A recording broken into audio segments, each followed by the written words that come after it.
തീർത്ഥാടന തുടരുകയാണ്. ഗുരുചര്യ, തമിഴ്നാട്, കർണാടക ദേശങ്ങളിൽ സെമിനാർ സംബന്ധിച്ച് ആരോഗ്യമന്ത്രി വീണ ജോർജ് അവിടെ ഉദ്ഘാടനം ചെയ്യുന്നു. തത്സമയം caste, creed, religion, everything. And Srinarayana Gurudevan is a universal symbol of humanity. Srinarayana Gurudevan വിശ്വമാനവികതയുടെ പ്രതിരൂപമാണ്, പ്രതീകമാണ്. അതുകൊണ്ട് ഒരു സംസ്ഥാനത്തിൻ്റെയും അതിരുകൾക്കുള്ളിൽ അല്ല, ആഗോളതലത്തിൽ ലോകത്തിന് മുഴുവനും ദർശനമായി നിൽക്കുന്ന, വെളിച്ചം പകരുന്ന മഹാഗുരുവാണ് ശ്രീനാരായണ ഗുരുദേവൻ. അതുകൊണ്ട് നമുക്ക് ആ ഉത്തരവാദിത്വമുണ്ട്. ഞാൻ ഈ സമ്മേളനത്തിലേക്ക് ക്ഷണിച്ചതിൽ വളരെയധികം സന്തോഷമുണ്ട്. കാരണം ഇതൊരു ഒരു ചരിത്രത്തിൻ്റെ വളരെ പ്രധാനപ്പെട്ട ഒരു സന്ദർഭമായി ഇതിനെ കാണുകയാണ്. കാരണം ഗുരുദേവന്റെ ദർശനങ്ങൾക്കും വാക്കുകൾക്കും ഇന്ന് വളരെ വളരെ വളരെ പ്രസക്തിയുണ്ട്. വളരെ പ്രസക്തി ഏറി വരുന്ന ഒരു കാലഘട്ടം കൂടിയാണ്. ഒന്നിൻ്റെയും പേരിൽ നമ്മൾ വിഭജിക്കപ്പെടാൻ പാടില്ല. ഒന്നിൻ്റെയും പേരിൽ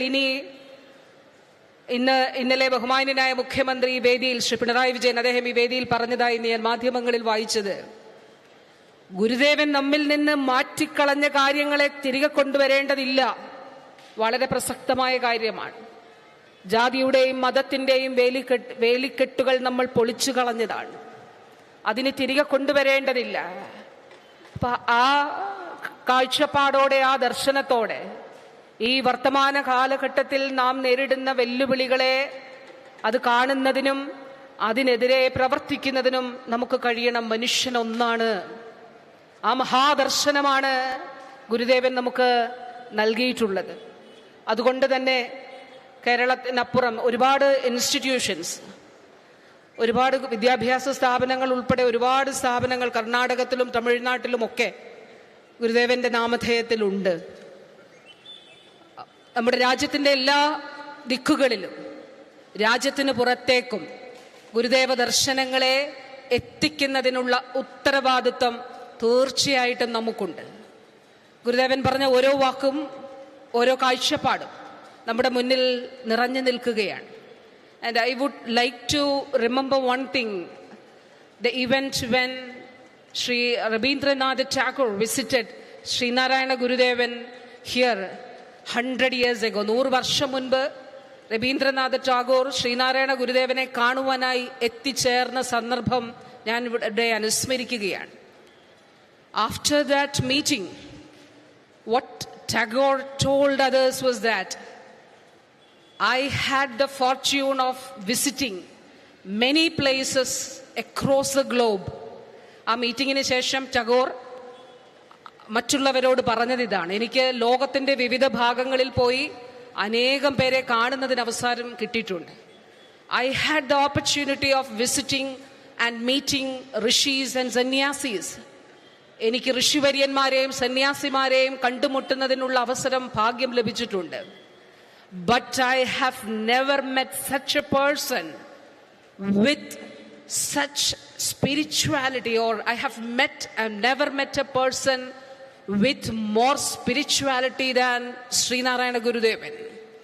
ഗുരുദേവനേക്കാൾ ആത്മീയ ഔന്നത്യമുള്ള മറ്റൊരു വ്യക്തിയെയും ലോകത്തൊരിടത്തും ഞാൻ കണ്ടിട്ടില്ല എന്നുള്ളതാണ് രവീന്ദ്രനാഥ ടാഗോർ പറഞ്ഞത്. പ്രിയപ്പെട്ടവരെ, ആത്മീയമായ ഔന്നത്യം വ്യക്തിയുടെ മനസ്സിന്റെ ശുദ്ധീകരണത്തിലും സമൂഹത്തിന്റെ ശുദ്ധീകരണത്തിലും എങ്ങനെയായിരിക്കണമെന്നുള്ളതാണ് ഗുരുദേവൻ നമ്മെ പഠിപ്പിച്ചത്, നമ്മെ കാണിച്ചു തന്നത്. ഒരു കാര്യം കൂടി ഞാൻ ഇതിനോട് ചേർത്ത് വെച്ചുകൊണ്ട് ഒരു കാര്യം കൂടി പറഞ്ഞുകൊണ്ട് എൻ്റെ വാക്കുകൾ അവസാനിപ്പിക്കുകയാണ്. ഗുരുദേവന്റെ ശിഷ്യനായ സഹോദരൻ അയ്യപ്പൻ, അദ്ദേഹം ജാതി വേണ്ട, മതം വേണ്ട, ദൈവം വേണ്ട എന്ന് പറഞ്ഞപ്പോൾ ഇക്കാര്യം ഗുരുദേവനോട് ചൂണ്ടിക്കാണിച്ചു. ഗുരു, അങ്ങയുടെ ശിഷ്യന്റെ ഇങ്ങനെ പറയുന്നുണ്ടല്ലോ. എന്തായിരുന്നു ഗുരുദേവന്റെ മറുപടി എന്നറിയുമോ? ഗുരുദേവൻ പറഞ്ഞത്, അയ്യപ്പൻ അങ്ങനെ പറയട്ടെ, പക്ഷേ അദ്ദേഹത്തിൻ്റെ പ്രവൃത്തികളിൽ ദൈവമുണ്ട് എന്നുള്ളതായിരുന്നു. നാം കാണേണ്ടത് ഉൾക്കൊള്ളലിൻ്റെ, അതുപോലെ സംവാദാത്മകതയുടെ ഒരു തലം, ആശയസംവാദങ്ങളുടെ ഒരു തലം, സ്വീകരിക്കപ്പെടലുകളുടെ ഒരു തലം, അംഗീകരിക്കുന്നതിൻ്റെ തലം, ഉൾക്കൊള്ളുന്നതിൻ്റെ തലം ഗുരുദേവൻ എങ്ങനെയാണ് നമ്മെ കാണിച്ചു തന്നത് എന്നതിൻ്റെ ഒരു ഉദാഹരണമാണ് അത് എന്നുള്ളതാണ്. പ്രിയപ്പെട്ടവരെ, ഈ കാലഘട്ടം വളരെ പ്രധാനമാണ്. നമുക്ക് വലിയ ഉത്തരവാദിത്വമുണ്ട്. ഗുരുദേവ ദർശനങ്ങളെ അറിയുന്നതിനും അത് ജീവിതത്തിന്റെ ഏതെങ്കിലും അംശത്തിൽ സ്വാംശീകരിക്കുന്നതിനും അവസരം ലഭിച്ച